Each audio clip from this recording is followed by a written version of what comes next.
Hi friends, നമസ്തേ. Life of ഹെമ്മയുടെ ചാനലിലേക്ക് എല്ലാവർക്കും സ്വാഗതം. ഗുഡ് മോർണിംഗ്, ശുഭദിനം. എല്ലാവരും സുഖമായിരിക്കുന്നു അല്ലേ?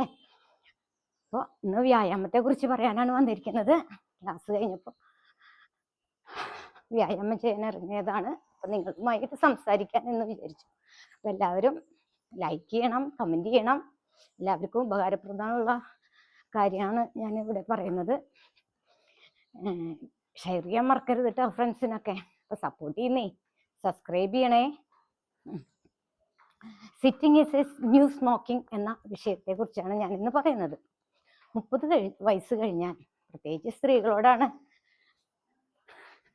മസിൽ ലോസ് വന്നു തുടങ്ങും അല്ലേ നമുക്ക്. അത് 40 വയസ്സ് കഴിഞ്ഞാൽ അതിൻ്റെ വേഗം കൂടും, വേഗത കൂടും. 60 വയസ്സ് കഴിഞ്ഞാലോ നമുക്ക് വലിയൊരു ആരോഗ്യ പ്രശ്നമായി തന്നെ അത് വന്നു തുടങ്ങും. ഇരിക്കാൻ പറ്റുന്നില്ല, മുട്ടിൽ വേദന, നടുവേദന, കൈകാൽ കഴപ്പ് എന്നിങ്ങനെ പല പല ഡയബറ്റിസ്, പ്രഷർ, എല്ലാം കൂടി നമുക്ക് ഉറക്കമില്ലായ്മ, ഡിപ്രഷൻ എല്ലാം വന്നു തുടങ്ങും അല്ലേ. അപ്പൊ ഇതൊക്കെ മാറണമെങ്കിൽ ദിവസവും വ്യായാമം ചെയ്താൽ മതി. മസിൽ സ്ട്രെങ്തനിങ് നമ്മൾ ചെയ്യണം. 30 വയസ്സ് തുടങ്ങി, 30 വയസ്സിലാണ് നമ്മൾ നിർത്താൻ പാടില്ലാതെ, അതായത് നിത്യവും വ്യായാമം ചെയ്യേണ്ടത്. അതായത് നമ്മൾ ഓടും ചാടും ഒക്കെ ചെയ്യും ബാക്കിയുള്ള സമയത്ത്. കുട്ടിക്കാലത്ത് നമ്മൾ ഓടണില്ലേ, ചാടണില്ലേ, നമുക്ക് അതൊക്കെ പ്രായത്തിലും ഇരിക്കാനും ഓടാനും സ്റ്റെപ്പ് കയറാനും ഒക്കെ സാധിക്കും. അത് മസിൽ സ്ട്രെങ്തനിങ് ചെയ്താൽ മാത്രമേ, സ്ട്രെങ്തൻ ചെയ്യണം. അത് നൃത്തയോഗ തുടങ്ങിയ വ്യായാമ മുറകൾ നിങ്ങൾ ചെയ്യുക. ചിലർ നടക്കുന്നുണ്ടാവും. അപ്പോൾ നടത്തം ഒരു വ്യായാമമായിട്ട് എടുക്കാൻ പറ്റില്ല. അത് നമ്മുടെ ഹൃദയത്തിൻ്റെ ആരോഗ്യം വർദ്ധിപ്പിക്കുമെങ്കിലും മസിൽ സ്ട്രെങ്ത്തിന് അത് പോരാ. അതായത് നമ്മുടെ ഓരോ മസിൽസിനും വേണ്ട സ്ട്രെങ്തനിങ് എക്സസൈസ് നമ്മൾ കൂട്ടിക്കൊണ്ടേയിരിക്കണം. സ്റ്റെപ്പ് കയറണം, എക്സസൈസ് ചെയ്യണം, നടക്കണം, ഓടണം. ഫിസിക്കൽ റിയാക്ടിവിറ്റിയാണ് അല്ലേ. നമുക്ക് ഇതൊക്കെ ചെയ്യാൻ കഴിയുന്നത് നമുക്ക് എത്രത്തോളം മസിലുണ്ടോ അതിനെ ആശ്രയിച്ചിട്ടായിരിക്കും. Sitting is a new smoking എന്നാണ് പറയുന്നത്. അതായത് നമ്മുടെ ശരീരത്തിനൊരു നിയമമുണ്ട്, use it or lose it. അതായത് നിങ്ങൾ മസിലിനെ യൂസ് ആണെങ്കിൽ അത് നന്നായിട്ട് ആരോഗ്യത്തെ വർദ്ധിപ്പിക്കും. ലൂസ് ചെയ്യുകയാണെങ്കിലോ അത് നിങ്ങളെ നിത്യരോഗികളാക്കി തീർക്കും.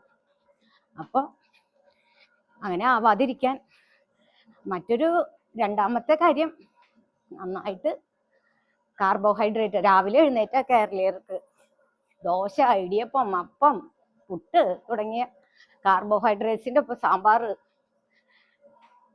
ചട്നി തുടങ്ങിയ എരി, പുളി, ഇതൊക്കെയാണ് നമ്മുടെ പ്രധാനമായിട്ടുള്ള വിഭവം അല്ലേ. അതൊക്കെ മാറ്റി പ്രോട്ടീൻ, മുട്ട, പയർ, മുളപ്പിച്ച ധാന്യങ്ങൾ, ഇതൊക്കെ കൂടുതൽ ഉൾപ്പെടുത്താൻ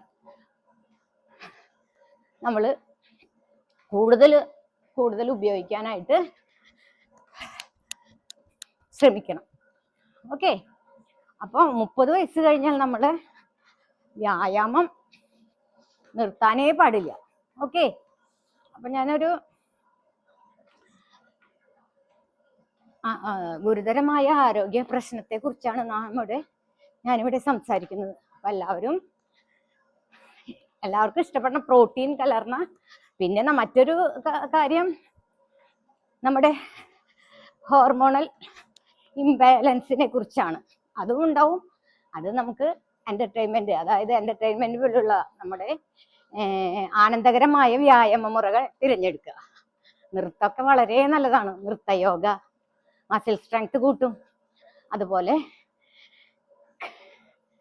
മസിൽ സ്ട്രെങ്തൻ ചെയ്യാനുള്ള എക്സസൈസുകൾ നമ്മൾ ചെയ്യണം നിത്യവും. ഓടാനും ചാടാനും ഇരിക്കാനും ഉള്ള എല്ലാ കഴിവുകളും നിങ്ങൾക്ക് ഏവർക്കും ഉണ്ടാകട്ടെ എന്ന് പ്രാർത്ഥിച്ചുകൊണ്ട് ഇന്ന് ഞാനിവിടെ നിർത്തുന്നു. എല്ലാവർക്കും ബൈ. എക്സസൈസ് തുടങ്ങാണ്.